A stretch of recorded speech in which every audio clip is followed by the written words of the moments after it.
Happy Sunday, y'all. I've stepped into the R&D shop here, and I'm commandeering one of their manual mills. This one right here, this was Clyde's. Clyde's recently retired, and so nobody's here running this, so I'm gonna strip all this stuff off this mill here so I can get these guys stacked on it, clamped on it, and side mill the front of them right here. I need to clean them up. Cleaning up means cutting all that bandsawed finish off right there. See, this was the stock finish, and I split this 1x12 in half, and that bandsawed finish needs to be cleaned up, and this side needs to be parallel to that side. So we'll get with that here in a little bit. In the meantime, there's 2 magazines out right now. One of the guys said he saw these in Bass Pro. It's a great article on the Siete. Good stuff. There's also a shotgun or a firearms news. It used to be called shotgun news. Michelle has done a 9-page article on the black and tan. She shot a whole bunch of groups with it. She can shoot better than us. Grab that off the shelf somewhere. Let's get after this machining thing. Found a 7/8 so I can bust this vise loose.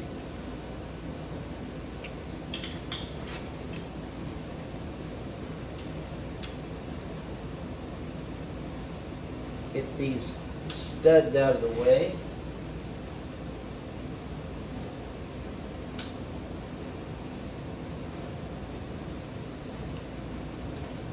Sometimes you got to wiggle a bolt to get it to come out.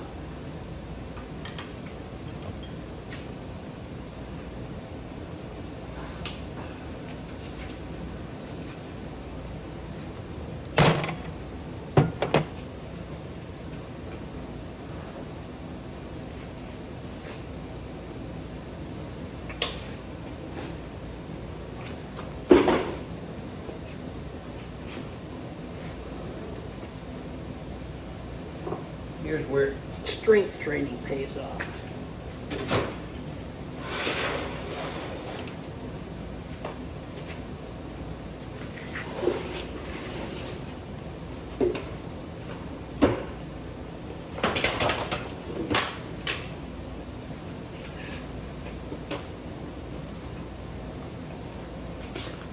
Wear your eyeglasses in the shop. You ain't got 2 eyes.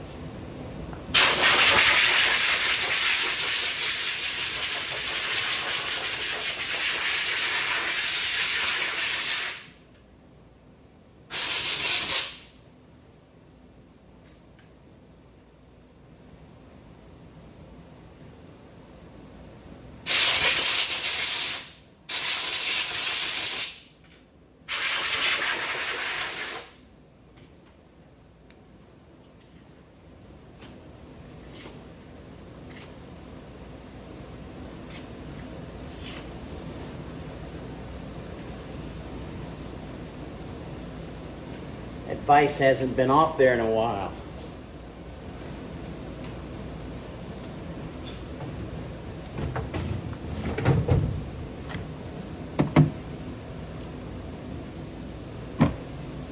Looking for a round stone to stone the table.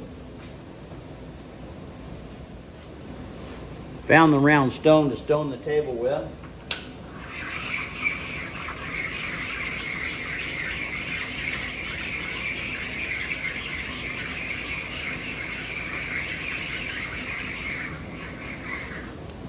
Just good shop practice.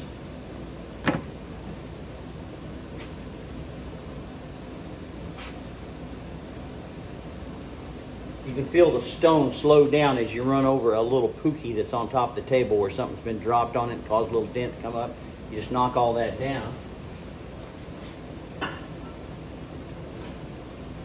Then your part will lay on it flat. So we're going to stick a couple of dowels in the back right here, shove this up to it, clamp it here and here. We'll go over that in a second as soon as I get that mess up. Okay, we're back. I got the vise off. I've got the table cleaned. I've got it stoned. I've got a couple of 5/8 dowels dropped into the slots in the back, and I've got my part shoved up against it. I've got a OCD quality clamping set up here. Same toes on either end. This is the toe, that's the heel. Same link nuts and bolts, washers. It's all ready. Those 5/8 dowels look like this. They're 5/8. They drop into a slot, and it's easy to shove something back into it because you can bet that the slots are parallel to where you're cutting. Everything else I picked up and crammed over on the other mill because that seems to be the rigor of the R&D shop here. I'll get ripped for that. Okay, so let's see. So I'm going to drop this last nut on. So when you're putting your clamps on, you hold the toe down and you slide it back to the heel, and then you step one up on it next. That way you're not way up cattywampus, you know. So and you get the best pressure right there on your toe. So here we go again. I raise it up. I slide it as close, the nut as close to the workpiece as I can. I shove my part to the back. I get my 7/8 out. And I honk down on one side.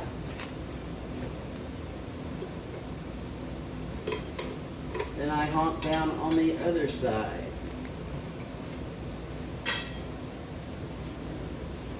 I've put a 1/2-inch carbide end mill in here for us to save some time. So I zip that down to here. Lock the head down. I'm a little rusty, but we're going to see if we can get this thing to fire up. That's backwards. That'll work. I'm going to come in and touch off.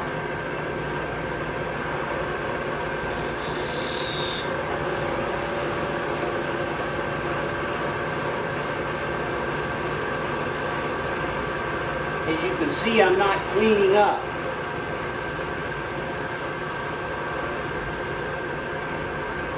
I'm going to try to set a 0 here because this ain't my mill. That looks like a 0. Let's take about 10.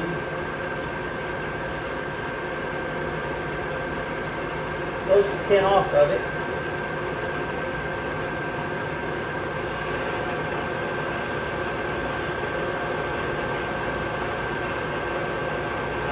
And it's cleaning up.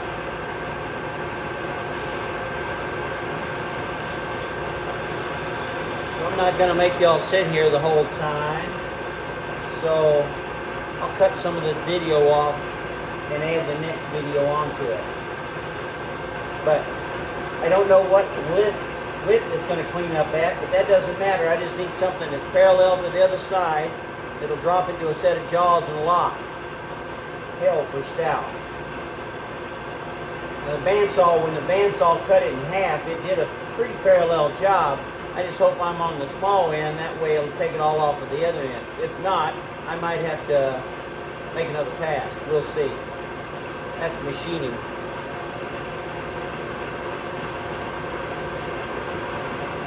Now, I've got an automatic feed on here, but again, this ain't my mill, so I'm not messing with it right now. I suppose I could just yank it to the right and it would take off. But it doesn't hurt to manual mill something once in a while, so here I am manual milling it. Note my arm, nice even speed and feed on it. Also note that I don't have a bunch of chatter going on, because I've got it clamped held for stout on both ends, pinned to the table, shoved up against those 5/8 dowels. Looks like we're still cleaning up good, so we're getting lucky here. How nice is that, right? Just keep right on going. And since that's a carbide end mill, it's not pushing off very much, but everything pushes off a little, but it doesn't matter in this case, because what I'm doing is just making it where it's parallel to the other side and it'll clamp into a set of jaws. And the jaws won't notice if it's a 1/10 out of square, a 1/10 of a thousandth out of square when we hammer down on it.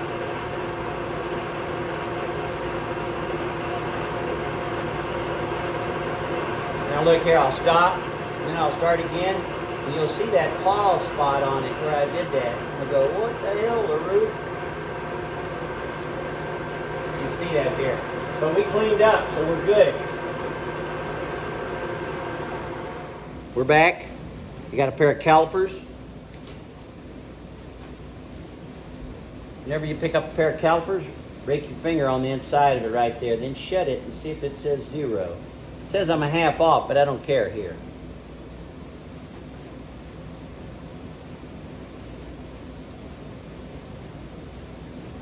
I have 5 inches, 966 thousandths. I go down on this end, and I got 5 inches, 965 thousandths. I'm 1 thousandths off end to end. I'm fat, dumb, and happy, all right? Fat, dumb, and happy.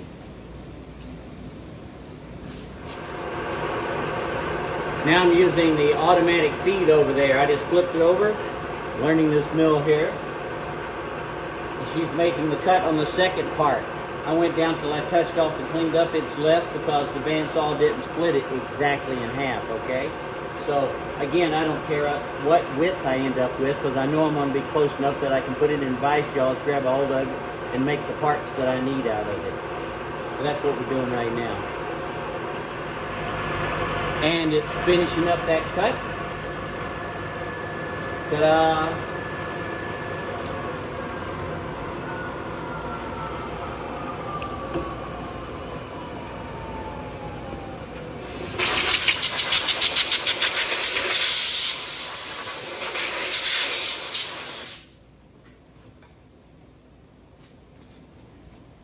And yes, it cleaned up.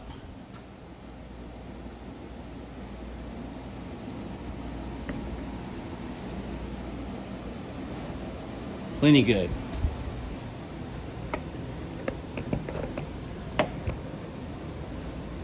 Close enough for government work. That's what we like to say in the shop. 7/8 inch wrench. Bust this guy loose, slide him back a little bit. Bust this guy loose, slide him back a little bit. Slide this part off. Got sharp edges on it now that'll cut you. Gotta be careful. Pick up the next part. The band sawed finish goes out. I know nothing got on my table because my part was sitting in the way. So it's a good clean table. See the 5/8 dowels right there? I slide it back against those 5/8 dowels. I slide my clamp in.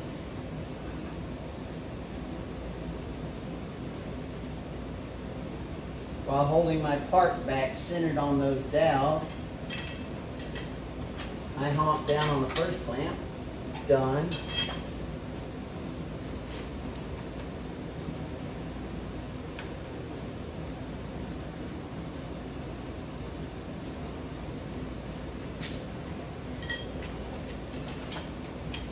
Then I honk down on my second clamp while staying clear of the 1/2 inch razor sharp end mill.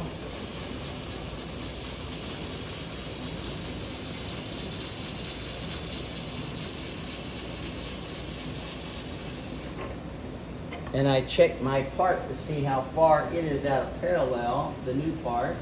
I got 958 on this end. I got 977 on that end. That means if I just make this end clean up, it'll take it all off the other end. That makes me happy. So we wrap it. This is wrapping.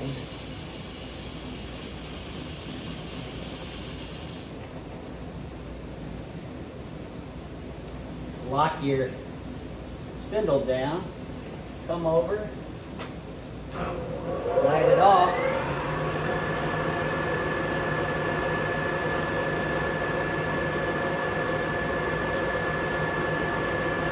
There I'm touching. I figure about another 5. We'll go to 20 up here. Everything's good. Off we go.